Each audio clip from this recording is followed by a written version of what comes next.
Hello बच्चों पिछले video lecture में आप लोगों ने पढ़ा था राउल्ट का नियम। जो लोग नहीं पढ़े होंगे आदर्श विलयन किसे कहते हैं, अनादर्श विलयन किसे कहते हैं, तो जस्ट इसके पीछे का वीडियो लेक्चर आप लोग देख लेंगे और समझ लेंगे, तभी आपको बच्चों ये टॉपिक समझ में आने वाला है। मैंने बताया था कि आदर्श विलयन किसे कहते हैं। आदर्श विलयन का मतलब होता है बच्चों वह विलयन जो राउल्ट के नियम का पालन करता हो। ठीक है, वह विलयन जो राउल्ट के नियम का पालन करता है आदर्श विलयन कहलाता है। दूसरा कंडीशन भी मैंने कहा था कि डेल एच जिसका मिश्रण 0 आए, यानी जिसमें विलेय पदार्थ को घोलने पर, ऐसा विलयन जिसमें विलेय पदार्थ को घोलने पर उष्मा न तो उत्सर्जित होती हो न तो अवशोषित होती हो, इसीलिए del H mixture is equal to 0 लिखा हुआ है, तो वो आदर्श विलयन होता है। इसी तरीके से डेल बी मिक्सर मतलब विलेय को उस विलयन में मिलाने के बाद, ठीक है, आयतन न तो बढ़ता है न ही घटता है, तो उस कंडीशन में विलयन कैसा होता है, आदर्श विलयन होता है। परंतु अब बच्चों बात हो रही है कि अगर आदर्श विलयन नहीं है तो वो कैसा विलयन होगा, अनादर्श विलयन होगा, नॉन आइडियल सॉल्यूशन होगा वो। और नॉन आइडियल सॉल्यूशन का मतलब होता है कि वो राउल्ट के नियम से या तो धनात्मक विचलन प्रदर्शित करेंगे या ऋणात्मक विचलन प्रदर्शित करेंगे, या तो वो पॉजिटिव डेविएशन शो करेंगे या नेगेटिव डेविएशन शो करेंगे, इन्हीं दोनों में से कुछ भी हो सकता है। तो आइए बच्चों आज हम लोग बात करते हैं पॉजिटिव डेविएशन की, धनात्मक विचलन की बात करते हैं। समझिए इसको, जब दो घटकों के कंपोनेंट मान लीजिए ए और बी, दो घटक हैं के भिन्न भिन्न संघटन से बने विलयनों का प्रयोगात्मक रूप से ज्ञात किया गया वाष्प दाब, यानी एक्सपेरिमेंटल वेपर प्रेशर, ठीक है, प्रयोगात्मक रूप से ज्ञात किया गया वाष्प दाब राउल्ट के नियम द्वारा गणना किए गए वाष्प दाब से, यानी कैलकुलेटेड वैल्यू से ये एक्सपेरिमेंट किया गया, ये कैलकुलेशन किया गया, इसके राउल्ट के नियम द्वारा गणना किए गए वाष्प दाब से यदि अधिक आता है एक्सपेरिमेंटल वैल्यू, आप देख रहे हैं इसको एक्सपेरिमेंटल वैल्यू को इस ग्राफ के ऊपर दिखाया गया, इसका मतलब ये जो फिक्स लाइन है इससे एक्सपेरिमेंटल वैल्यू यानी मिश्रण का जो वाष्प दाब है वो ज्यादा आ रहा है, यानी प्रयोगात्मक रूप से ज्ञात किया गया वाष्प दाब राउल्ट के नियम द्वारा गणना किए गए वाष्प दाब से जब अधिक आता है तो इस प्रकार के विलयन पॉजिटिव डेविएशन शो करते हैं बच्चों, धनात्मक विचलन प्रदर्शित करते हैं। ठीक है, ऐसे सभी विलयनों में उसके घटकों ए तथा बी, मान लिया कि ए और बी घटक हैं, मैं बताने जा रहा हूं कि क्यों ऐसा होता है कि एक्सपेरिमेंटल जो वेपर प्रेशर है, जो प्रयोगात्मक रूप से जो ज्ञात किया गया वाष्प दाब है वो राउल्ट के नियम द्वारा गणना किए गए वाष्प दाब से अधिक क्यों आता है, उसके पीछे कारण क्या है। कारण इसको आप पढ़ेंगे तो स्पष्ट हो जाएगा कि ऐसे सभी विलयनों में उसके घटकों ए तथा बी को मिलाने पर उनके अणुओं के बीच अंतः आकर्षण बल, यानी ए और बी के बीच आकर्षण बल ए बी हो गया, इनके शुद्ध अणुओं के बीच लगने वाले अंतः आकर्षण बल, मतलब ए और बी दो कंपोनेंट हैं तो इनके बीच अट्रैक्शन होगा तो वो ए बी हो गया, और इनके खुद के अणुओं के बीच भी तो अट्रैक्शन होगा, अंतः आकर्षण होगा, तो उसको ए और बी बी हम लोग कह सकते हैं। इनके आकर्षण की तुलना में अगर ए और बी के बीच लगने वाला जो आकर्षण बल है वो दुर्बल हो जाता है, अगर कमजोर हो जाता है तो विलयन के वाष्पित होने की प्रवृत्ति अधिक हो जाती है, तो विलयन के वाष्पित होने की प्रवृत्ति अधिक हो जाती है। इसी वजह से प्रयोगात्मक रूप से ज्ञात किया गया वाष्प दाब राउल्ट के नियम द्वारा गणना किए गए वाष्प दाब से अधिक आता है बच्चों। समझिए कि ए और बी के बीच होने वाला जो अंतः आकर्षण है, यानी उनके बीच लगने वाला जो आकर्षण बल है वो उनके शुद्ध अवस्था में ए के बीच में और बी के बीच में लगने वाले आकर्षण बल से यदि दुर्बल हो जाता है, यदि वीक हो जाता है, तो ऐसे सिचुएशन में विलयन के वाष्पित होने की प्रवृत्ति बढ़ जाती है।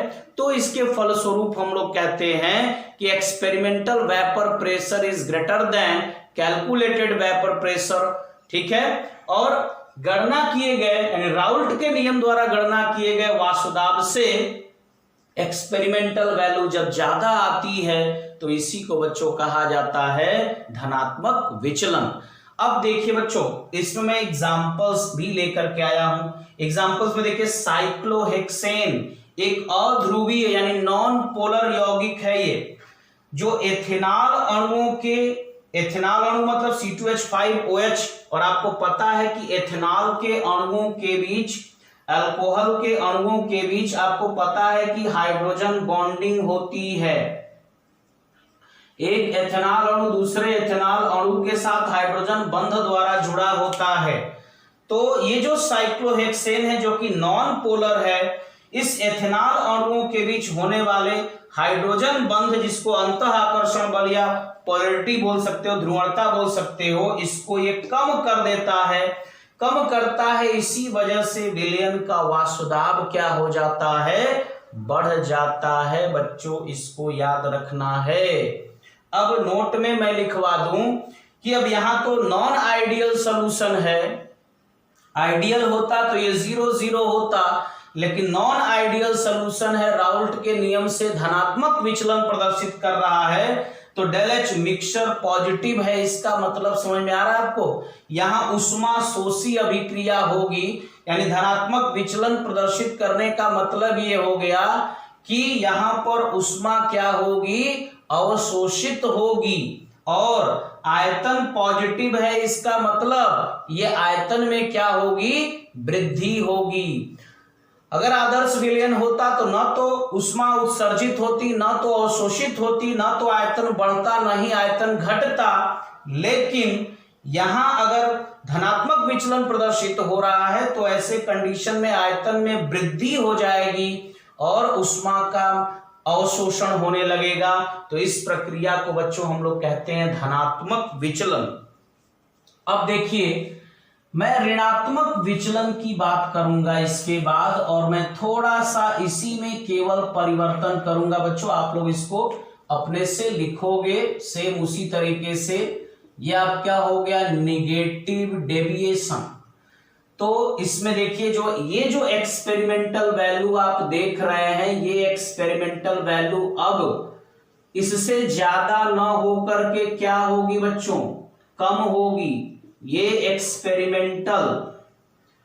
एक्सपेरिमेंटल जो PM है वो कम हो जाएगा, यानी जब दो घटकों के भिन्न भिन्न संगठन से बने विलयनों का प्रयोगात्मक रूप से ज्ञात किया गया वाष्पदाब राउल्ट के नियम द्वारा गणना किए गए वाष्पदाब से क्या आता है, कम आता है। तो इस प्रकार के विलयन धनात्मक के जगह पे हो जाएगा ऋणात्मक विचलन प्रदर्शित करते हैं। ऐसे सभी विलयनों में उसके घटकों A तथा B को मिलाने पर उनके अणुओं के बीच अंतः आकर्षण बल उनके शुद्ध अणुओं के बीच लगने वाले अंतः आकर्षण बल की तुलना में प्रबल हो जाता है। दुर्बल के जगह पे क्या होगा, प्रबल हो जाता है, और विलयन के वाष्पित होने की प्रवृत्ति कम हो जाती है। यही होता है बच्चों इसमें। और मैं आपको एग्जांपल्स इसमें अभी आपको लिखवा देता हूं, और यहां आप लोग ध्यान देंगे बच्चों कि जो डेल H मिक्सचर है वो निगेटिव होगा, यानी ऋणात्मक विचलन में ऊष्माक्षेपी अभिक्रिया होती है, क्योंकि इसमें ऊष्मा का उत्सर्जन होता है। और डेल H निगेटिव हुआ तो डेल V भी निगेटिव हुआ, यानी इसमें आयतन में क्या होगी, कमी होगी। लेकिन एग्जाम्पल बच्चों वही नहीं रहेंगे, एग्जाम्पल्स हम लोग चेंज करेंगे। बच्चों बात करते हैं, देखिए ऋणात्मक विचलन के उदाहरण के बारे में। तो इसमें उदाहरण है क्लोरोफॉर्म एसीटोन, द्रव युग्म है, ये लिक्विड कपल है, इनको मिलाने पर उसमें प्रबल हाइड्रोजन बंध का बनना, उसमें क्या बताया था मैंने कि साइक्लोहेक्सेन एथेनॉल के अणुओं के बीच जो हाइड्रोजन बंध बन रहा है उसको दुर्बल कर देता है। लेकिन यहां पर क्लोरोफॉर्म एसीटोन जो लिक्विड कपल है, इन दोनों को अगर मिलाया जा रहा है तो प्रबल हाइड्रोजन बंध का बनना ऋणात्मक विचलन का कारण हो जाता है। और भी एग्जाम्पल जैसे पिरिडीन, फॉर्मिक अम्ल, जल अल्कोहल का जो लिक्विड कपल है, ये सभी एग्जाम्पल्स होते हैं कि अल्कोहल के अणु जो है आपस में हाइड्रोजन बॉन्ड तो बनाते ही हैं, अगर जल मिला दिया जाए तो हाइड्रोजन बंध बनने की टेंडेंसी और बढ़ जाती है, क्योंकि जल खुद अल्कोहल के अणुओं के साथ भी हाइड्रोजन बंध बनाने की प्रवृत्ति रखता है। और इसमें आपको मैंने बता दिया कि डेल एच मिक्सचर नेगेटिव इसलिए होता है क्योंकि इसमें इस ऋणात्मक विचलन में ऊष्मा का उत्सर्जन होता है और आयतन में क्या हो जाती है बच्चों, कमी हो जाती है, इसलिए डेल भी मिक्सचर को मैंने नेगेटिव यहां पे लिखा हुआ है। तो जस्ट अपोजिट प्रक्रिया है धनात्मक विचलन और ऋणात्मक विचलन एक दूसरे की। एक को यदि आपने अच्छे से समझ लिया, दूसरा खुद ही उसमें क्लियर हो जाएगा।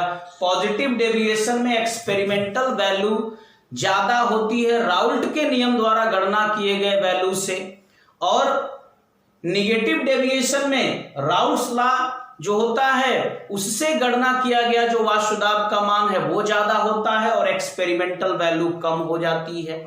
यही नेगेटिव डेविएशन में होता है, यानी फाइनली जो अनादर्श विलयन होते हैं वही राउल्ट के नियम से विचलन प्रदर्शित करते हैं, और वो विचलन धनात्मक भी हो सकता है और ऋणात्मक भी हो सकता है। धनात्मक विचलन का केस अलग, ऋणात्मक विचलन का केस अलग, दोनों बता दिया, दोनों का ग्राफ बता दिया, दोनों के उदाहरण बच्चों बता दिया। सिस्टमेटिक वे में आप लोग नोट्स बनाएंगे। नेक्स्ट वीडियो लेक्चर में अब नेक्स्ट नई कोलिगेटिव प्रॉपर्टी के बारे में हम लोग बात करेंगे। ठीक है, दैट्स ऑल।